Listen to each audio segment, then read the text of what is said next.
Chapter 3. The Rise and Fall of the Elves. Many years had passed since the 5 founding elves had parted ways with the belligerent and uncaring humans to start the settlement of Celesti. It had been the intention of the founding 5 to move away from the open grounds that they had built upon in the past with the humans and to make more subtle living arrangements for themselves and those with compatible beliefs within the woods to the east. The elves had felt guilty that their actions had contributed to the perverse growing and destruction of natural things, and they felt that they owed it to nature and the woods themselves to do what they could to both worship it and repair the damage that they had done whilst living with the humans. The elves had found a cliff's edge overlooking a waterfall that they decided would be the perfect place for their new settlement, as it provided shelter, safety, water, and an abundance of fish from the waters. Thankfully, the Elven arboriculturalist Jax had been able to work with existing tree roots at the top of the cliff to encourage their growth downwards and into the sides of the chalky cliffs. Huge wooden balls of roots would eventually hang down as a result of his work, and this is how the hanging city of Celesti had come into being. Years of hard yet caring work had culminated in this being turned into a network of growth that, when looked at from afar, was indistinguishable from any other natural phenomenon. The elves had created their own village, and it was very different from what the humans had managed to accomplish with their help. The appreciation that the elves had for nature did not come unrewarded either. The forest that they resided in seemed to reward their love with the power to move swiftly through its vegetation and without making a single sound. The elves could all but disappear whenever they saw fit within these lands, and that is how they remained out of the conflicts of all of the other races for so long. It was an ability afforded by the woods themselves, and one that the elves would both be grateful for and also utilize to their advantage. The elves of the village were active in gathering new residents, though. Whenever they came across other elves as they wandered through the forest, they invited them to come and live in safety with members of their own kind, though they never once let an outsider in. This was what led to the segregation of the elves from all other races, as where other settlements may have been able to grow quickly and adapt to the world around them. The elves' growth was slow as a people, though in their eyes, at least, it was pure. Camouflage and stealth were the cornerstones of the elves' existence, and it had served them well. They knew from the lessons of the past, though, that their enemies would seek to destroy them without mercy, so they had begun to amass an army, arms and armor should the need ever arrive for them to defend themselves. It was also believed that this defense may be necessary against the humans who had once been their friends, as their camp grew into a town and then a city. "Report," ordered the captain of the Elven army once his first scouting party had returned from the distant reaches of their civilization. "Sir, there are so many creatures out there. They do not respect the woodlands and destroy whatever they can without care," Elian replied slowly, as though he couldn't quite believe it himself. "To the west, the humans have cleared so much of the woodland that it is unrecognizable. To the north, multiple clans of goblins are growing, and I do not know if they plan to ally with each other or fight to the death," he reported. The elves knew that oceans to the south and mountains to the east held their own mysteries and dangers, though there was no greater danger to them than the one that threatened the very woods that they lived within. Paris remained thoughtfully silent as he looked out into the woods. He had always known that life was never going to go on as easily as it had so far, but he hated that he was the one who was going to have to make these kinds of decisions. The humans, I'm afraid, are out of our reach. As uncivilized as they are simply too strong for us to do anything about, and have grown into a force forged by growth and death. These goblin clans, however, I would like to keep an eye on to see how they act. If it seems that they become belligerent or aggressive, we will have no choice but to remove the threat they pose from our lands." The elves had never been so brash as to think themselves more deserving of the land they occupied than any other of the races, though somehow they did think themselves better. Plus, as Paris thought, he was consumed with the overwhelming natural desire to kill these disgusting green creatures. It was this internal feeling that would inevitably lead to the rather morbid decisions he would have to make in the future. Though unaware of its origin, he decided that it was the will of nature, and that would just make everything so much easier. A few months had passed since the first scouting of the goblin clans, and all that had happened was that they grew in size exponentially. These creatures seemed to do nothing other than eat, cut down trees, and screw, and it occurred to Paris that this behavior was not unlike that of the humans in freedom. "You have received a quest. You must rid the Wydale woods of the green skin threat, before their numbers mean that it is not safe to do so. Rewards: experience, fortune of Wydale, safety, active camouflage skill." The notification that filled Paris' view was unlike anything he had ever seen before. The truth was, though, that this was the very first time that the system had introduced this new mechanic. It was designed to generate action, conflict, and above anything else, build upon the inherent desires that the creatures within freedom harbored, though seldom acted upon.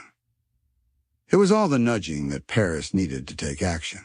He knew that it was coming, otherwise he would not have already ordered the assembly of additional armor for his soldiers and the horses that they had collected together. After all, this mission was not going to be about stealth and waiting. This needed to be a swift and speedy conflict in order to keep his people as safe as possible. Besides, if the goblins had become as numerous as his scout reports had suggested, it would not be long before they spilled over into his own lands, threatening the women and children that sheltered within. This was the thought process he used to affirm his actions anyway. The first raid that the elves would ever carry out was a nervy affair. They had trained as warriors, but had never had to put that training to good use, and none of them really knew what to expect. 100 elven warriors sat atop their pure white steeds in their brand-new shimmering armor, and they knew that they were ready. If anything, the elves had been overprepared. Their fewer numbers than the goblins didn't count for a lot when each elf would equate to the strength of 20 of the greenskins, and their equipment was at least 10 times more durable. The goblins would also be taken by surprise and did not wear any kind of effective armor. The elves rode out in strict formation, half of their number skilled archers and the other half trained with curved blade. When they reached the outskirts of the goblin campsite, they waited and watched to see if they could see which of the enemy were in charge and which would cause the most impact if they were cut down first. Aelion was the keen-eyed captain of the strike force, and it took him but a moment to discover the goblin chief, who was apparently trying to teach 2 smaller goblins something or other that he didn't look like he quite understood himself. Aelion drew his bow and a single arrow from behind his back and took aim. The 2 warriors by his side followed suit and waited with taut strings, ready for their instruction. The elf captain felt the wind on his face and adjusted his aim ever so slightly. He listened to the sounds of nature all around him and blocked out any thoughts that this may have been the wrong thing to do, and then he let loose, followed almost immediately by his 2 flanking warriors. The arrows struck true, and within a moment the larger goblin had fallen to the ground, his red health bar now empty and gray. The 2 goblins that had been with the chief disappeared immediately, shouting and screaming to raise the alarm, and then the whole elven army let their arrows loose. Once the second volley had passed, Aelion led the charge forward and into the enemy campsite. The goblins didn't know what had hit them. Dozens of the creatures fell with the first volleys of arrows, and the ones that hadn't made it into shelter yet were cut down where they stood or routed. The elves showed no mercy, no quarter, and took no prisoners. Hundreds of goblins were slain within minutes, and not a single one of the elves fell. Elian was horrified, but he reminded himself what all of this had been for. It had all been far too easy for the elves.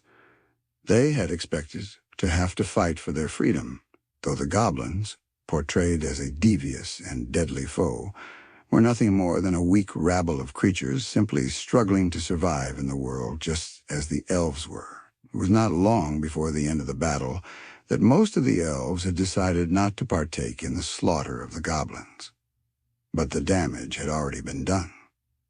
Elian then ordered the campsite burned to the ground so that any evidence of what had happened here this day was wiped from the history of freedom. It made him sick to give the order, though he lit the first torch himself so that all of the elves in the army knew that he would let nobody take the blame for what he had ordered.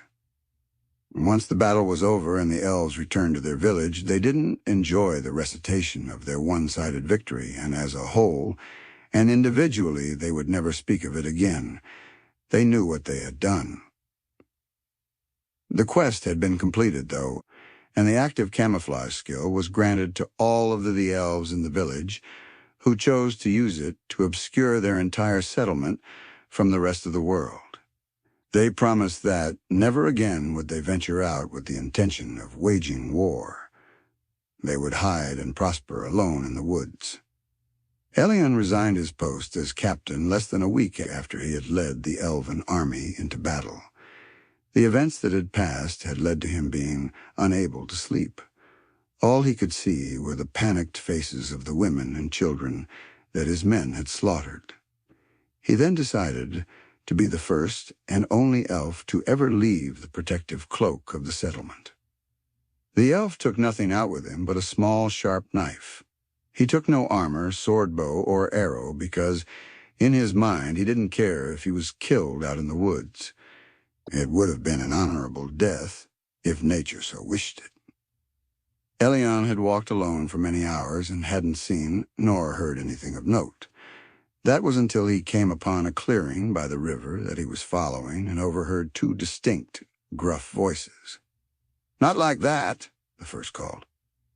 "That what I do," the second replied in a very annoyed tone.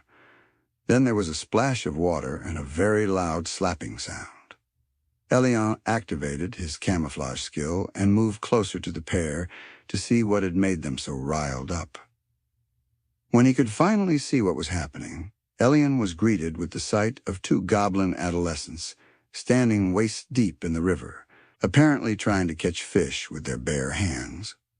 He watched a while longer to see if they were successful in any way, though, as he watched, he could see that no matter how fast they dove their hands or little bodies into the water, the fish beneath the surface were simply too quick for them, and they certainly wouldn't manage to catch anything going about it the way they were. They were like children, and he knew that they were most probably out here alone, trying to fend for themselves because of him.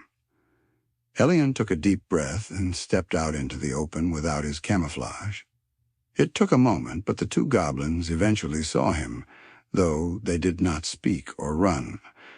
They stood still, not making a move, as though they were pretending to be statues. Elian stepped calmly in the water a good 10 feet away from them both and closed his eyes. The goblins watched in some bemused silence. Then their mouths hung agape as the man opened his hands, bent over, and placed them into the water, only for them to resurface a moment later with a fish in either hand. Elian was one with nature.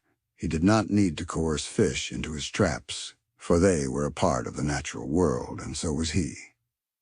With a fish in either hand, Elian offered the goblins one each, who were both still standing entirely still and awestruck. "I can never make up for what my people have done to you, but please take this as a sign that I offer you no threat," Elian said loudly. The goblins still didn't move. "I promise that I mean you no harm. Please, take them, and I will be on my way. Why you kill Goblin clan? Ushuk was eventually the first one to speak. He looked more confident than Tog, who was still gawking at the elf in silence. Elian started, though immediately realized that he had no excuse for what his people had done. I'm sorry. We thought that you were a threat to our people, to our settlement. We didn't know that you would be beaten so easily. Elian cringed at his words, though they had been the truth after all. Ushuk looked as though he was deep in thought for a moment, then nodded. Okay, he said shortly. We'd probably kill you anyway, if we left to grow too long. You make good choice. It was Elian's turn to look dumbfounded now. The last thing that he had expected was for one of these creatures to say that what he had done was right. These things seemed far more intelligent than he had given them credit for, or perhaps it was just this one goblin that seemed so much more knowledgeable than the others. Before Elian could come up with a retort, though, Ushuk came up to him, took both the fish from his hands, and gave one to Tog. We see you around, Ushuk said. Bring more fish. Then he paused for a moment and added, please, with a toothy grin.